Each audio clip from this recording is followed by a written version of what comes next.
Fire in the hole.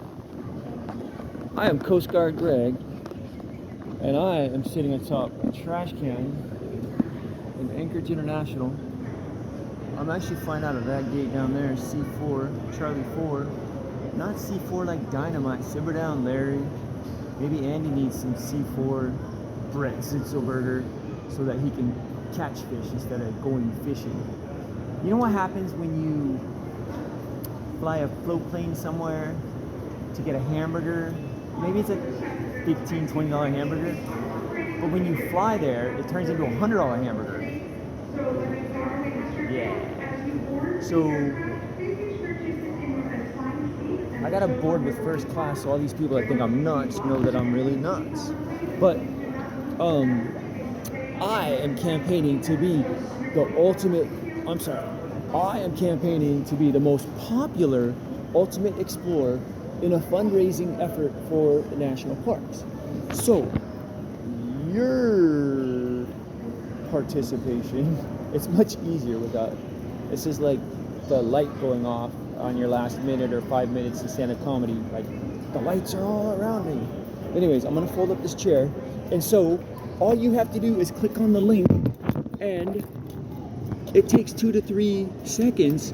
And every single time you do that, corporate sponsorships like Winnebago, Coca-Cola, Nature Valley, Outside Magazine. I'm gonna be, is she talking to me? I'm gonna be featured in Outside Magazine. The photo shoot is October 28th. I don't know when it's gonna air after that in the paper, but it's up to you and me to pump it up. That's an original. I'm just trying out that joke. It's not very funny, but we're in this together. I thought I was going to the Alaska Lounge before this flight just because I'm in first class. No, they gave me a discount because I'm militarized. But what happened, this has never happened before, and I've been through a couple TSAs. Oh, but even before that story, I got up to the table where people put waters. Well, there was a beer sitting there, and I'm not a beer guy, and I thought I was going to the lounge to have pirate cocktails, but I got to focus on this a little bit. I chugged a beer in front of TSA, and this TSA, well, I guess I shouldn't disclose where I am and what all that, but there was one girl that noticed, and she smiled at me, like encouraging me, because I hadn't cracked it yet. I was kind of like waiting for permission, but it's better to ask forgiveness than permission. Then, if that wasn't enough, when I passed around my flyer, I'm turning 50. Oh, you know what else? Somebody told me, or talked me into letting my hair grow out. All of my hairs. All of them. Not all of them above my, let's say above my chin, because it starts getting scratchy down here. But you know what's funnier than that? Today when I packed this little bag, I left more baggage in Alaska than I packed. You see this little guy? It's like knee-high to a grasshopper. My razor is at the very bottom of that. And at the very end of the pack job, it started gyrating. And I was like, what is that noise? And I like pet it, like trying to find the button. Like it's way down there on the Chattahoochee. Like, yeah, you know what I'm talking about? And so I never found the button, but it obviously ran out of juice, and because I'm not shaving anymore. Look, my my developing widow's peak is coming back, and my gray hair is hitting my goatee. So I did promise somebody at Calgary Stampede. You see that, Bill Buckle? I did promise somebody that I was going to grow a handlebar, but I didn't do it. You know what's better than that? Look at the back of this thing. The greatest outdoor show on earth. When I whip it out here, hold on, look at that. I won that for being the most entertaining person in the stands.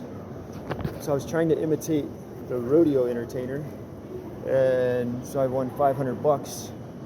And that's the only thing I wanted in that entire store. So then I so I met this new guy that graciously hosted me.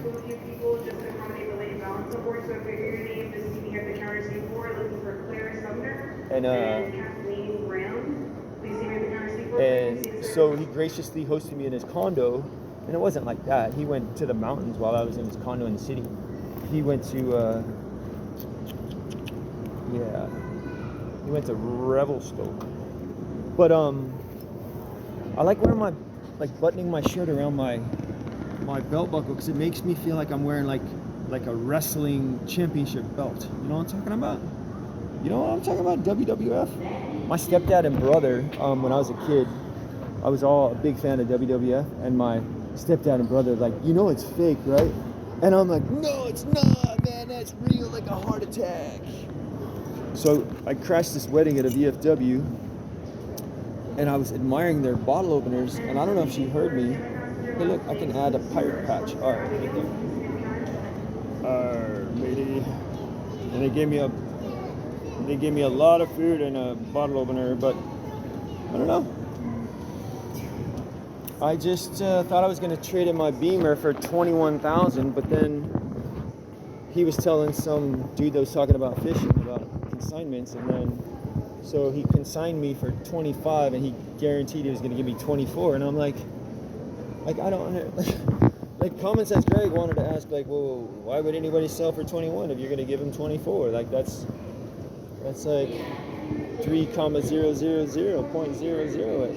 Probably. I mean, that's what the sales pitch was. So I'm not rushing. You can sit on that for like 3 months and just give me 3 more thousand or whatever. I mean, he gave me an envelope and I gave him the keys and a title. Like, I don't know what really happened, but he was a pretty nice stand-up guy. So I was like, what could go wrong?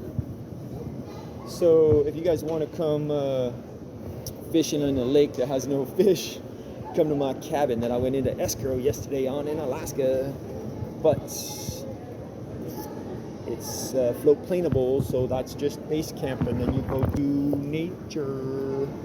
All right, I'm gonna cut this off because that says 7 minutes, and that's ridiculous. I'm just rambling, waiting for my next drink on a plane. So the reason why I woke up is because the sugar in that dirty beer that I chugged in front of TSA. Because I was asleep and I started talking to this family at the end of the TSA X-ray line. And then, so I was alive after that. And then I met Jarek's trainer and all that. So, all right, blessings. I'm out of here. Bye.